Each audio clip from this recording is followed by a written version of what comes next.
Hi, Hi, how are you doing? I'm good. Thanks everyone for joining. Yes, hi everyone, and we're very pleased on behalf of Capsaicinaz LM Foundation and in collaboration with the Rotaract clubs here in Sri Lanka. We are very pleased to have Devani Vimalasena on this Real Talk session, which is planning on talking about the systematic aspects of mental health and her own lived experiences here, which she is here today to share her own thoughts and perspectives. To all those who don't really know Devni, I'm pretty sure might have missed the Insta page because she's very famous out there advocating on the important and most important work areas that she's currently working on. To all those who don't really know what Devni is actually working on, this is just a small bio what she's currently working on. She's currently reading for her Juris Doctor at the Melbourne Law School. She's also the women's director of the law school and who has also completed her undergraduate degree in politics and gender studies and has continued to work both offline and online in gender equality activism. She has her own lived experience with mental health and mental illness, as she is also the mental health first aider. She currently sits on the advisory board for the Australian Network on Disability and works to ensure that people with disability, including chronic mental illness, are represented and valued throughout the Australian workforce. She's currently working at iPro Bono in Sri Lanka, focusing on public interest law, namely the rights of women, children, and LGBT community. So we're very pleased to have you today on board, and we would like to hear from you what mental health means to you, firstly, Devani. Yeah. Thanks, Zainab, and thank you again for everyone that's joining us tonight. Um, so I know that mental health is definitely misunderstood by a lot of people, but in its essence to me, because I'm not a medical professional, right? So to me, mental health, I look at it from the way it impacts people and the impacts that it has on systemic forces. And when I say systemic forces, I mean the impact that it can have on career progression, on access to education, on your psychosocial skills, and which is also why that I consider mental health a disability. And in a lot of jurisdictions, including in the UK, in Australia, mental health is considered a disability, and the same support services that people can get if they are physically disabled, they can also get if they have mental conditions. And even things like ADHD, all the attention disorders, all the eating disorders, all the mood disorders, they all fall under that category of mental health. So, as a psychosocial disability, it arises when the person interacts with the social environment, so which presents barriers to equality and equity.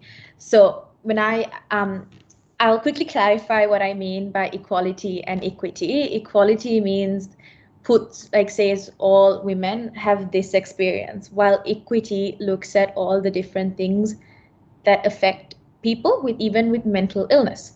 So so for me, I like to look at mental illness not just as an illness, because obviously I'm not a medical professional. I like to look at it from the way it affects people of certain identities. So, for example, a woman that has access because she has money or has education to therapists or to doctors will have a very different experience to a woman who doesn't have access. And that's the whole idea of intersectionality. So this idea means that even mental illness affects people differently based on their class, their gender, their race, their sexuality. Um, your sexuality, your class, all those kind of things can also affect your mental health and your access to mental health support services. So for me, I like to look at mental health not just as a medical condition, but also as the impacts that it has on a person's life. So exactly, and so Devni, at this point in time, we do see mental health is becoming the vital ingredient or element in every part of the society. And gratefully, I think most of the societies, and they actually have started opening up why mental health is vital and things like that. But at the same time, do you actually see systematic barriers where um, the not only healthcare system, but with regards to the support system under the mental health arena, is that still there? Do you see that improving, or like is there something that the youngsters, the generation out here today, can actually do something with regards to that perspective? I think it's definitely improving because I know if I don't think anyone on this call can say that when we were younger, when we were in school, that we were having these kind of conversations. But now children in school are more aware of what mental illness is. They understand that, certain physical symptoms are actually an underlying mental health condition. Or, they know they can name what they're feeling, which is not something that I think, and I don't want to speak for everyone's experience, but more often, I think it's safe to say that there's a lot more conversation now. And because there's a lot more conversation, there's a lot more understanding. And because there's a lot more understanding, there's a lot more support and help available to people. We're no longer labeling people as crazy or stupid or angry or whatever. We're saying, okay, you have a certain mental health condition that's making you act this way. And that's why it's so important to have these conversations, because mental illness does not look a certain way, right? Yeah. Like there is no, this is what a depressed person looks like, this is what an anxious person look like. There's not, even with body image, you can't say that, oh, because she's plus size or he's plus size, they don't have anorexia or they don't have bulimia. Like there's no one size fits all for mental illness. So which is why it's important that we talk about it. We talk about the signs, we talk about the symptoms, we talk about how to recognize it before someone either feels like they're alone and they have no hope, or people start to feel like something is fundamentally wrong with them. Because if someone was physically ill, we would never make it the person's fault, right? We would take them to the doctor, we would take them to hospital and get them the support services, be there with them till they get better. But we don't really do that with mental illness. We say, oh no, you need to man up, or you need to be strong, don't cry, don't be sad, like snap out of it. We would never say that to someone with a physical illness. So I think having these conversations is so important for that reason, because we still, and a lot of people, including myself at times, we still tend to regard physical illness as having more importance than mental illness. Yeah. But I guess, end up going to your question, I think it has improved, because when I was younger, like speaking to my own experience, I never had these conversations. My parents learned about what mental illness is with me. Like they were in their 40s and they were learning it with me, who was like a teenager. So, and now we're talking about it. We're not waiting till we're in our 40s to understand and talk about these mental health conditions.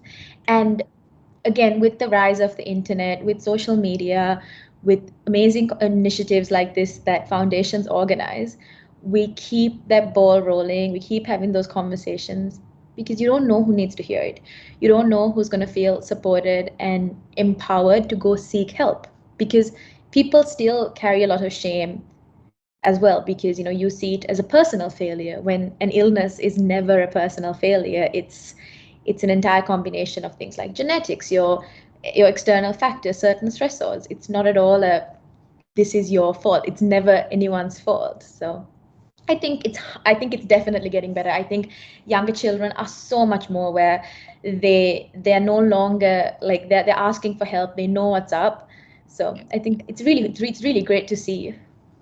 Yeah, I think definitely we do see an improvement in that arena as well. But at the same time, Devni, there was also just one question that came up was at this point in time, we definitely do see they are still youngsters, not all the youngsters. I think mental health back then was just brought into only the youngsters or something like that. But we do see adults actually facing up. Especially when it came to COVID, I think during the pandemic itself, we definitely did see a lot of people wanting support and things like that. But with regards to the youngsters out there, uh, in order to come off from that phase, where they're actually struggling, maybe in that phase of not really knowing whether they're okay or not really okay. Sometimes you might question yourself, so how do you actually, maybe from your personal experiences, or maybe from, I'm pretty sure because you're currently reading onto that area as well.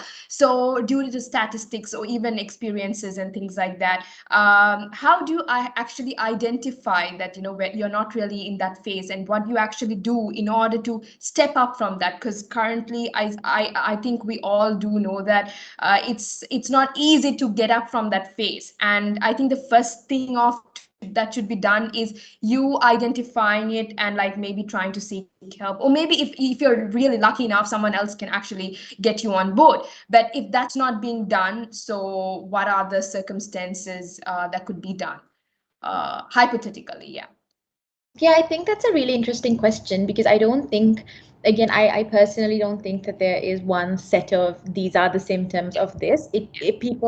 Different people have different ways of, I guess, manifesting those physical kind of conditions of mental illness. And it's also interesting because you mentioned the older generation, right? Mental illness is not a 21st century thing.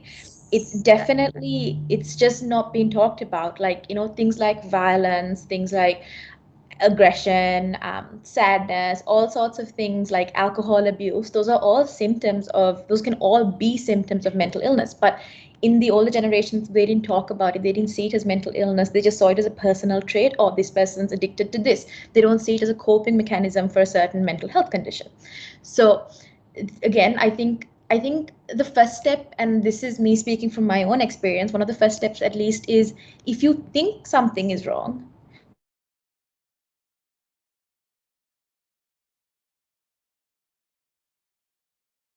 I think there was an internet connection. Just give me a minute.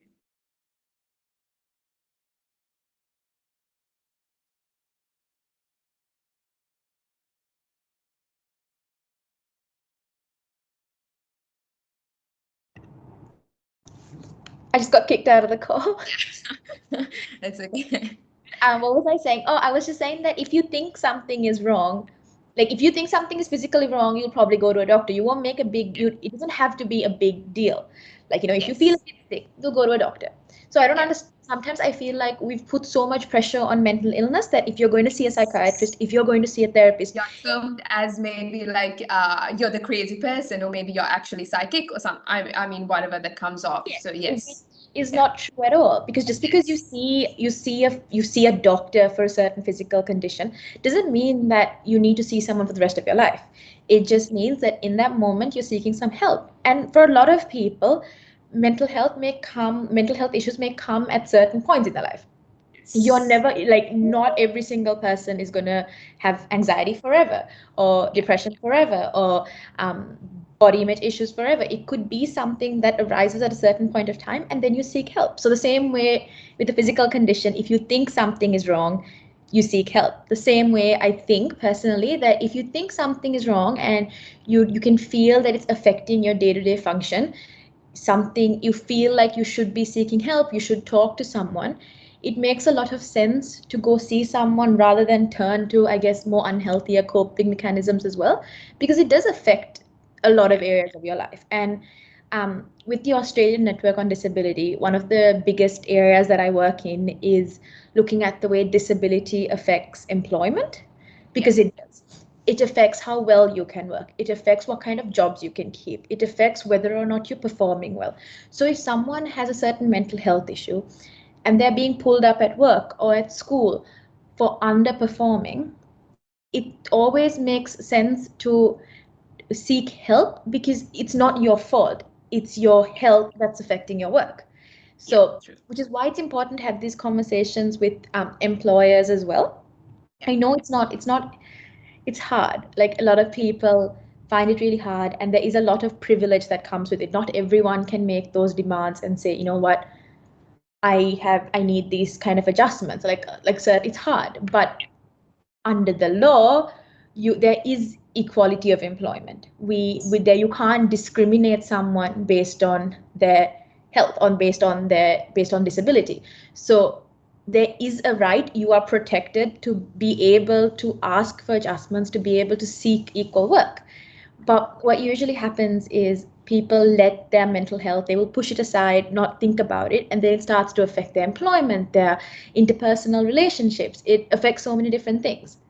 So rather than waiting for it to get to that point, it makes sense to, in a sense, just seek help. It doesn't have to be a big deal. Like, it can be for some people, go into their first like therapy session could be life changing. But I strongly believe that it doesn't have to be a big momentous occasion. It can just be as something as simple as going to see a doctor, because we don't make a big deal out of it. And I think, speaking to my work at the Australian Network on Disability, what we do a lot of things is providing internships for providing paid internships for students with mental health conditions and other physical disabilities at university. Because if you are struggling with a disability, if you have anxiety, if you have depression, you are disadvantaged at times in an academic setting. So it's equitable to be able to provide an extra bit of support to ensure that someone's physical health doesn't stop them from someone's mental health doesn't stop them from reaching their full potential. The same way we'll provide a wheelchair and a ramp for someone with a physical condition, we should be providing certain support services for people with a mental health condition. So I think that it's really important that we talk about these things as much as possible, especially in like a university setting. In all honesty, all the universities in Australia, for example, provide support service to students with disabilities. So I feel like, students even here should be advocating for mental health support because I think I just was going to mention. So basically, I think even our organizations here was basically working on the progress of mental health when we plan on doing the reforms and things like that. Like mental health should be advocated, at least like be part of the syllabus, because when it comes to physical health, so there could be a small part, maybe a syllabus added in. So the kids out there, they just know that it's not a norm or it's not something different, and it comes and part and parcel just like any other thing. So they know what it is. And I think mental health, it's not like a peak time, but usually it tends to trigger maybe during your teen years. So that would actually reduce this. I mean, it at least will make a difference at one point, because they'll know how to cope with it and things like that. So I think that was something that we were actually planning on. But at the same time, Devni, just wanted to bring it up that mental health in the aspect of not only under the health arena, but at the same time, when you just talk about with regards to the societal basis, usually the women rights, right? Now, when you just talk about Sri Lanka, the representation of women when it comes to the legal arena or anything else, right? Even work, employment, the labor laws and things like that, there are restrictions. You can't really, I mean, when you check onto the company labor laws and things like that, there are few restrictions that the women cannot actually work on specific things or timings and things like that.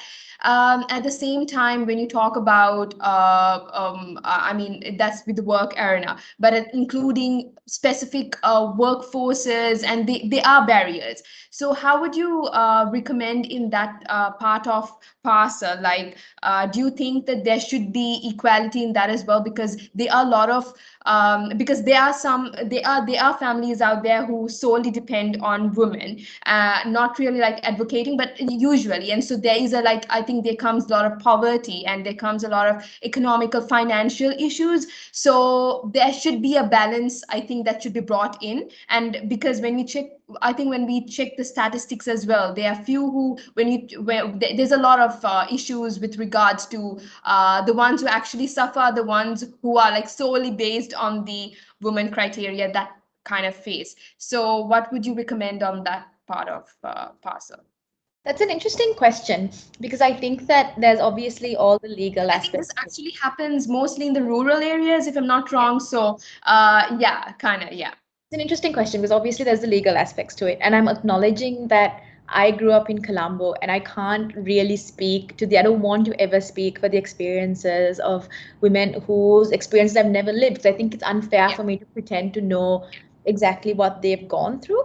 But I think something that is important is that in regards to mental health, things like women in the workforce, sexual harassment in the workforce, Yes. um, sexual and intimate partner violence, all those things have massive tolls on mental well-being, right?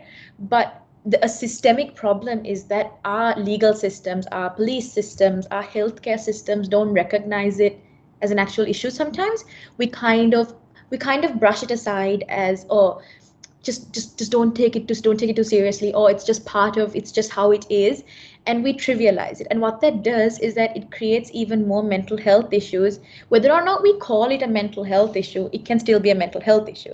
Just because you don't call it depression doesn't mean it's not depression. It still contributes to it. Yeah, Yeah. exactly. So Yeah. like even like, and I think it's really important because this is still very much an English speaking thing in Sri Lanka. This still happens in English speaking circles. Like in Sinhalese and Tamil speaking circles, there's still not enough conversation about mental health. There's still not enough conversation talking about, okay, these are the symptoms of mental health. This is the support you seek. There's still a lot of stigma and a lot of shame, even among like certain like organizations that are supposed to be Yeah. helping people. And like for example, with something like sexual harassment, right? If we tell someone, oh, you're making a big fuss, if someone is anxious, has anxiety because of a certain sexual harassment, or has post-traumatic stress disorder, if we Yeah. say, oh, no, just brush it aside, we're completely invalidating their mental health issues. We are adding to it. And if someone, like you said, is the sole like person that's bringing in income and stuff, there are financial impacts as well of mental health. Yeah. So poor mental health has social impacts, has financial impacts, has psychological impacts. So it's not just like one therapy session or one tablet and it's fixed. It is Yeah. a lot bigger than that. And we have to acknowledge how different people have different impacts because of it.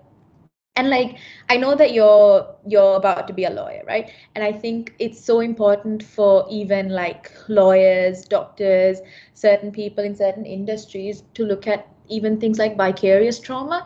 If you're always Yes. working with people who have had really terrible experiences, you tend to take it on board. Yeah. So just so important as to why workplaces as well should have mental health A services. support. Exactly. Yeah. So because it's not only where families and community. I mean, because even at work, so I think there should be a panel out there for maybe like an advisory panel under the mental health arena for each, so that it becomes mandatory and that reduces even the workforce arena. So it Yeah. reduces. Yeah. It's like Exactly. certain big companies here, like big conglomerates like Hema's, Haley's, they all have in-house counselors. So they have like Yeah. someone who the employees can speak to. In Australia, like where I work, we all have access to a psychological therapy service if we want. So it's really important that we look at these things even when we're looking for jobs and stuff as to what kind of support is available. The same way, like as women, we'll look for maternity leave policies or like general leave policies. It's important to look at even your psychological well-being. And it is a privilege. Not everyone can pick and choose jobs based on these things. Sometimes people are just, okay, any job is a job. But Yeah. if you have the luxury and if you are in a position at some point in your career where you can introduce these changes, it's really, really important because no one deserves to suffer in silence. No one deserves to come into work every single day struggling. Because if someone was physically sick, they can get sick leave. What happens if you're mentally ill?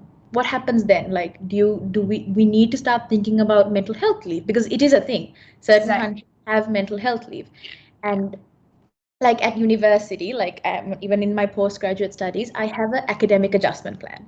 So I have, I am not, I never ever even take a job without talking about my mental health because, and I'm at a position where I can, right? I'm at a position where I can say, this is my mental health. I need to leave work for an hour every once a week to go see my therapist. And during my lunch break, I'm gonna go do that. So these are really important to me. I need those adjustments. So, Yeah. and that's just like a condition that I work at. And if a Yeah. workplace isn't going to accommodate for my mental well-being, then I don't want to work there. Yeah. But True. massive privilege, right? That's something that I'm really grateful for. But at university, for example, in order to be equitable, all universities should be accommodating for um, students' mental health. So, like University of London, for example, the university in England and stuff will have student equity, which Yeah. means that at the start of the semester, you speak to someone, and you say, "Hi, this." You don't have to disclose what it is. You just need a letter from your psychologist or your psychiatrist saying this person has issues with concentration. If they ask for an extension, they should get like a 2-day extension, Yeah. because it means that if you have an assignment due and at the same time you have a really bad anxiety attack, you shouldn't have to pick between your physical health and your academic success. You should Yeah. be able to have both, because if you got fever, you can get an extension. So Yeah. why can't you get an extension on an assignment if you have a panic attack? Yeah. True. So I think, and like there's a lot of physical symptoms for mental illness that we don't talk enough about. Mental illness is not in your head. There is so much more. There are so many physical manifestations of from your heart racing to Yeah. sweating to panic attacks to Yes. all those Exactly. things. So yeah, I and that's definitely that's something that should be taken into consideration because though people actually just value those as something that is not very important or vital enough, but those are the contributory factors which is going to actually affect in the ongoing process. But at the same time, Devani, I think the most awaited is just sharing of your lived experience that. How you figured that you were in a phase like this and you were able to cope with it and in a better place now and what are the things that you learned during the process. And I think that is something opening up today is something that is really privileged enough because not everyone out there is ready to do that. And so just let us know how that process was and what you would like to share. Yeah. sure. I think what I just want to before I start, I just want to say I really agree with what you said. Like it's not at all something. There is no obligation for anyone to share their story. Just because you share or just because you don't share doesn't mean that one is better than the other. Like some people are more comfortable with sharing, some people are not. And the only reason I talk so openly is because I never heard people talk about it openly when I was younger, or even now, not as much. So I'm not like I'm really comfortable with it. I've completely like processed it. So for me, I it's think it, relatively I easy. think it starts to begin. So like people like this, I mean, when you actually share it up, it becomes a norm. I mean, it's normal enough, and eventually people, I mean, whoever is maybe going through or is about to go through, so they actually figure this out, and they know that it's okay to be in a place like this, and you can definitely move on and tend to be in a better place in the future. So Yeah, yeah, because there's no shame, right? yeah, Like we would never shame someone for having a yeah, physical illness. There is no shame with mental illness, and I really believe that. So for me, like I again, when I say there was no one space of looking like being mentally ill, I was I'm a generally a very cheerful person, but I think I first started to notice that I had mental health issues when I was around 15, 16, so around those teenage years. I didn't really know how to describe it. I had a lot of like issues, like anger issues, like I just couldn't really describe what it was. And then when I told my mom, she was like, "Oh, no, you don't have anything. Like, you're not crazy, so you don't have anything." Because for like my parents at the time, mental illness was full blown, like crazy. There was nothing else. And I ended up writing because like I like to describe what I'm going through yeah, words. So I actually wrote my mom a letter. So I was like, okay, this is what I'm feeling. Let me describe it to you. And then she was like, okay, you know what? Let's go see a psychiatrist. I went to a psychiatrist in Sri Lanka at the time, and I had a really bad experience. Like it was horrible. Like he was horrible. And this is why it's so important that a therapist or a psychiatrist is a bit like finding a partner or a boyfriend or a girlfriend. Like you need that right person exactly. for you, someone that understands what you're saying, someone that Believes sees in you. and Exactly. believes. Like puts the confidence in you. Yeah.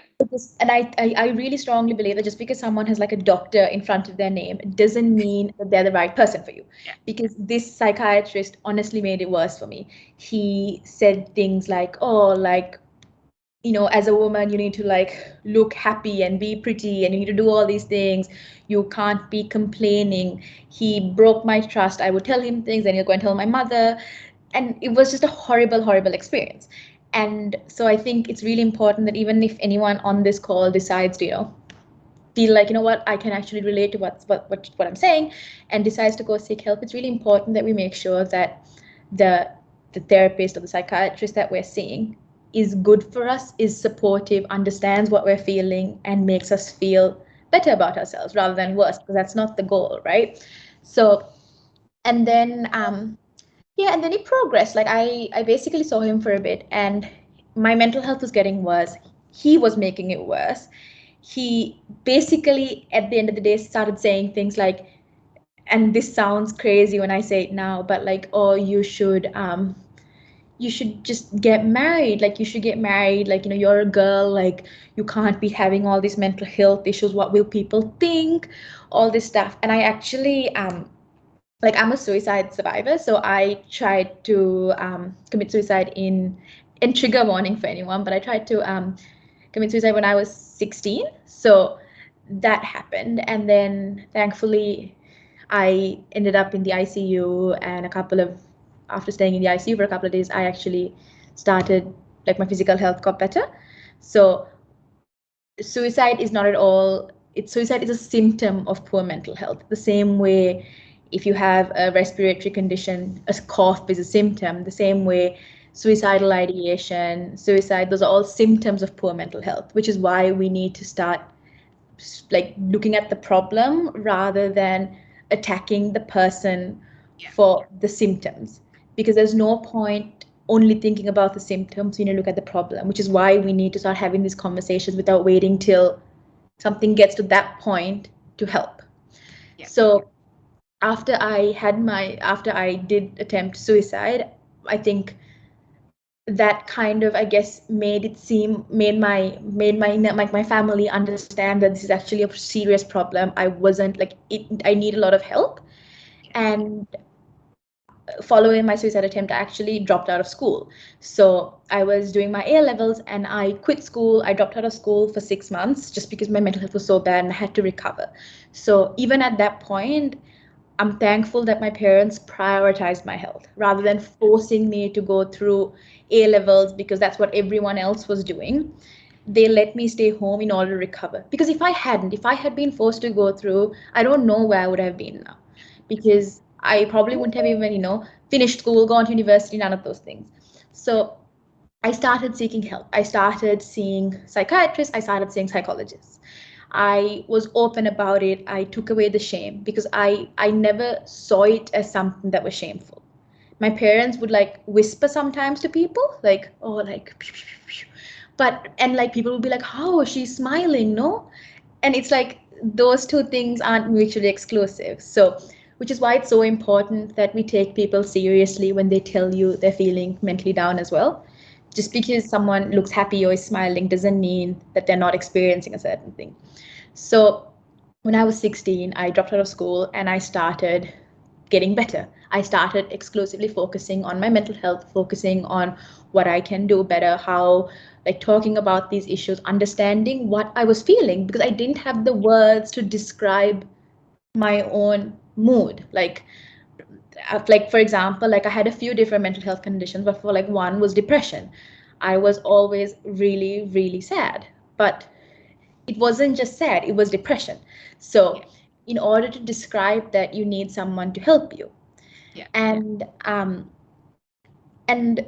since then, so like that was 6 years ago. Since then, and since moving to Australia, since finishing my undergraduate degree, since starting postgrad, since working, I have definitely gone up and down with my mental health. It's not at all okay, you start therapy and then it's just a smooth sailing ride. There will be moments where you go up and you go down and you go up and you go down. With any sort of illness, you can relapse, you can get back to it, you can relapse, you can get better, but there's no shame. There is no shame. Healing is not a one-line journey. It moves around. And finding a therapist, finding a psychiatrist that really understood what I was describing was the most important thing for me.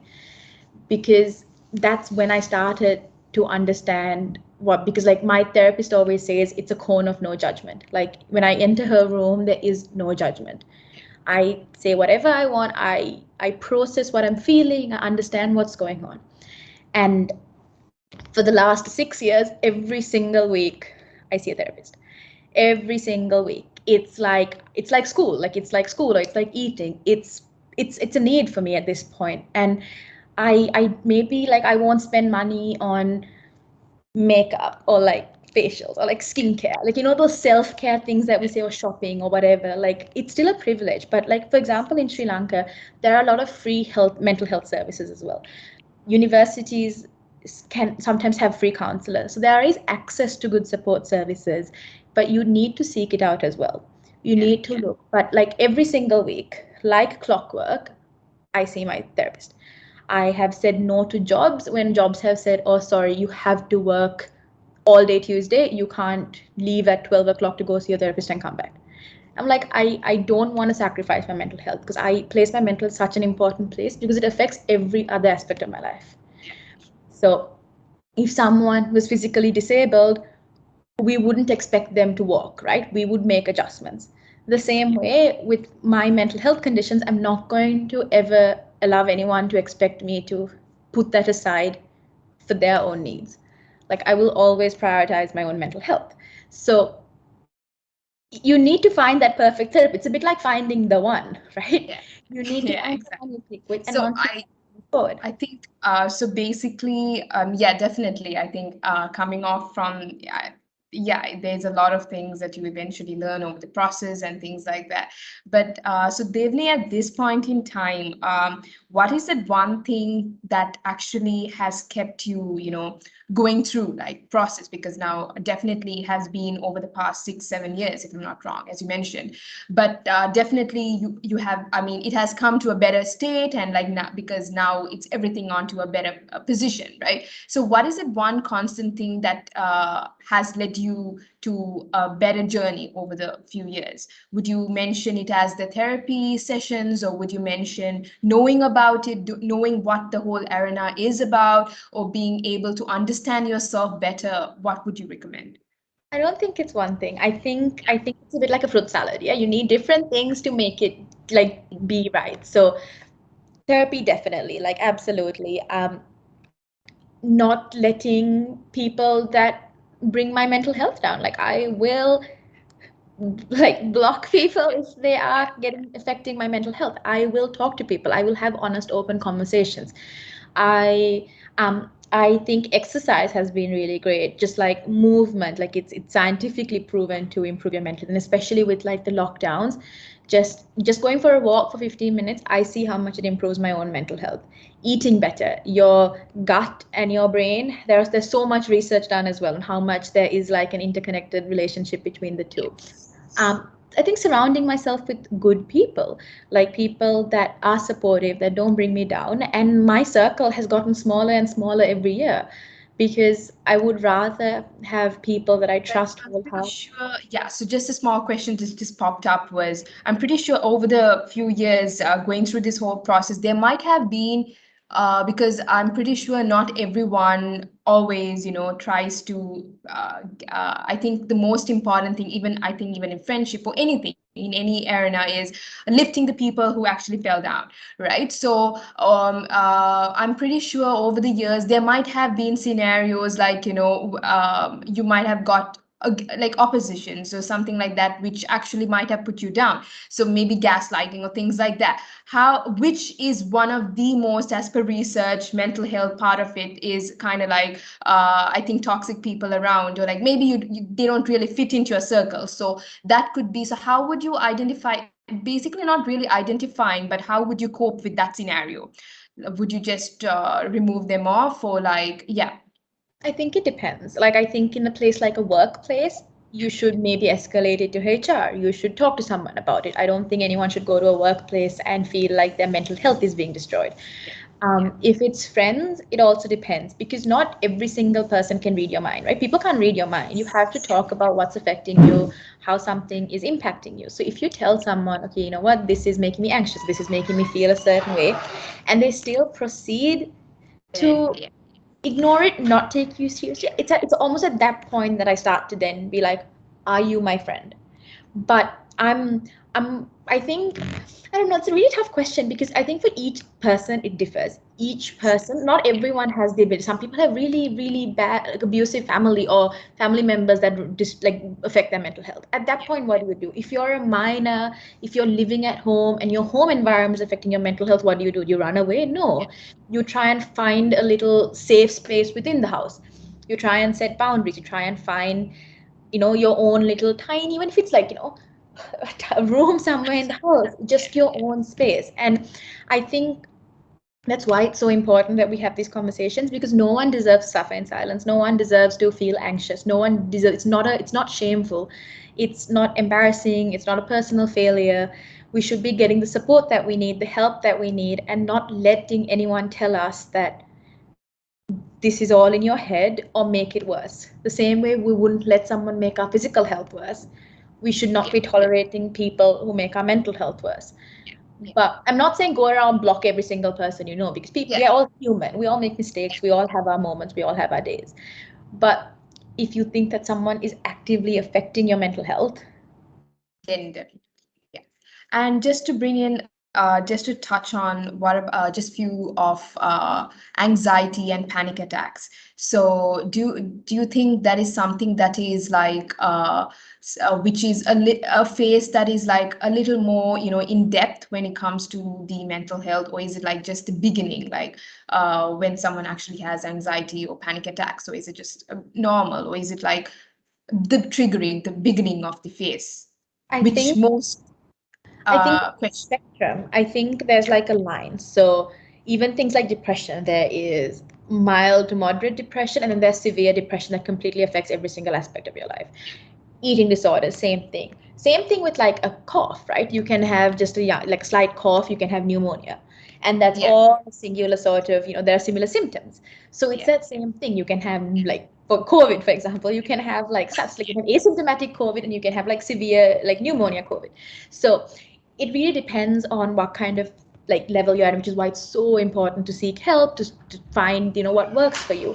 But with anxiety, I think it's really interesting because we need to stop treating anxiety like it's just like worry or stress, because it's not.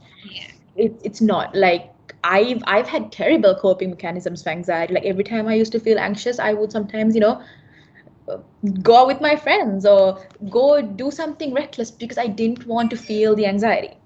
But now I'm able to kind of sit with it, accept it, feel it, maybe even write about it, think about like, why am I feeling anxious? What is triggering me? Sometimes it's something as simple as a cup of coffee. If I have too much coffee in the day, my body starts to make me really anxious.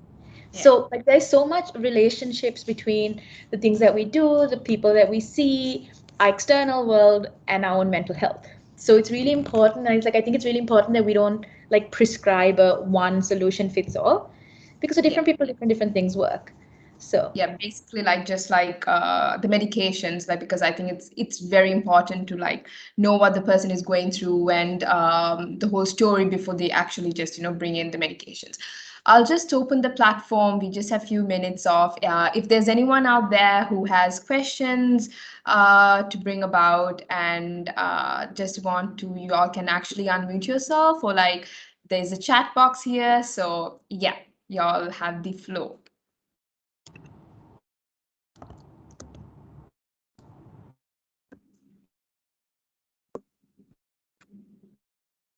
So if there's anyone out there, you all can just drop a chat on the box. Yeah.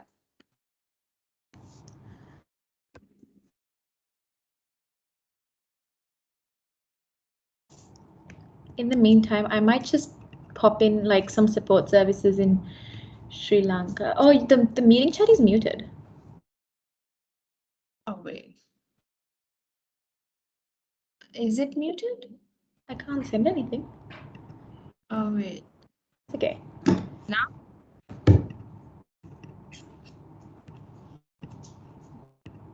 No, Zainab, that's okay. Okay. Right. Just drop it. Okay, just send it to me. I'll just try sending it off. Right. Just one more question out there is, what is that advice that you would want to drop into everyone out there who is currently facing mental health or uh, feels like they are? So, and the best thing to do and plan on doing, yeah. I Something that to keep on, yeah, just to keep on reminding yourself, I yeah. think so important because especially with COVID, especially with the lockdowns, a lot of people that have never even had mental health issues before are experiencing mental health Yeah. issues because our entire normal has changed, right? And I guess and I don't want to give advice because I am also still on my own journey. We're all learning, but like I Yeah. guess what I could say has helped me is accepting that I'm feeling bad, not feeling like I've failed or I've done something wrong or, oh no, like, why am I like this? What have I done to deserve this? But just accepting that, okay, this is how I'm feeling. That's okay. And then seeking help if I can. So if I have access to help, then definitely seeking help because it's so important that we see doctors. And the third thing for me, and something I really, really, really have really loved, is being kind. Like, I would never ever shame a friend or make a friend feel bad if they come to me with a mental health issue, right? So why am I beating myself up? Why am I saying, oh my God, Devni, like, why are you anxious? Like, stop being anxious, like, So just being kind and like talking to myself the way I would talk to a friend, because I have a lot of self-critical thoughts sometimes. So for me, that's what's helped me. And again, each person, different things, but accepting it, being kind to yourself, and understanding that the world has literally changed. There is so much happening, and it's completely normal and not alone to feel a certain way. And there's also just one small question is, in order to process, I think the most important thing is basically loving yourself. Because, like, I think we are always thought about over the years of education, like we thought about everything, but I don't think none of us actually told, like, okay, you have to really love yourself in order to do something that you really like. So, because if you don't really believe that this is what you really want to do or plan on doing anything, irrespective of anything, so that's something that I think most of the us, including us, so the youngsters out there, actually lack, because we actually wait for someone else to, put the confidence and trust in us before we start on something.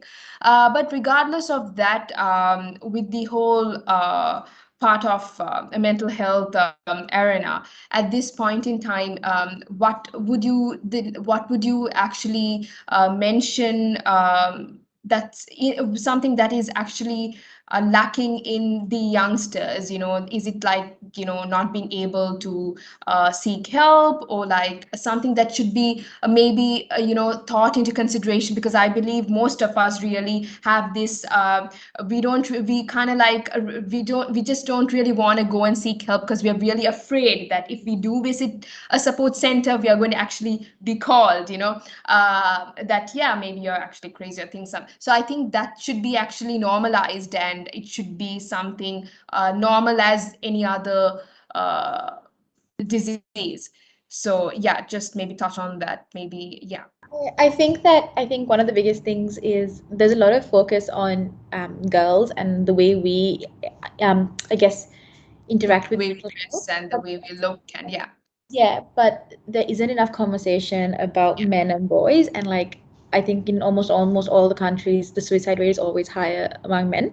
because have been put on these pedestals where the only emotion that's acceptable is anger, and everything else is either not manly or a shame or emasculating. So, in that sense, I think something we all need to be talking about is how we allow men to sort of express their emotions without shaming them, without thinking they're not manly, without looking down on them. And that I think that comes for all genders, right? We Yeah. all need to Yeah. not feel the shame or feel shamed.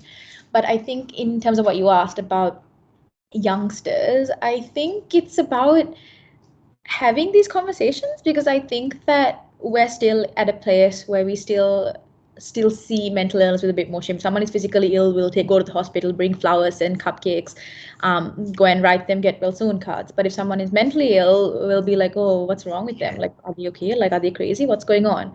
So I think balancing the two and seeing them both as equal as mental health, physical health, they both are completely sometimes out of your control. They're just your health. People get sick, people get better. People take medicine, people stop taking medicine. People see therapists, people see doctors. Doesn't mean you're going to have to see someone for the rest of your life. So just because you start mental health antidepressant medicines, or just because you start seeing a psychiatrist, just because you start seeing a therapist, doesn't mean you'll do it for the rest of your life. And that's the same. And I think we need to remember that just because you see someone once doesn't mean you're for the rest of your life, you're now this person. So I think I'm pretty sure everyone out here must have, I think, firstly, the life experience must have been something that would have been something that you remember, and to make sure that it must have been really knowledgeable enough and interesting, because it's not only interesting, but it has to be something of, because not really everyone opens up and should be brave enough to actually share the story. So in that way, I hope it inspires someone out there, and not only inspires so that they really know what and how they should actually seek support and help when they actually face something in that phase or arena. At the same time, I would like to thank Devni, despite the busy schedule and on a Sunday evening. Being here despite the COVID and pandemic, which is now almost getting back to normal. Having you here today, this platform. So we're very grateful and thankful enough.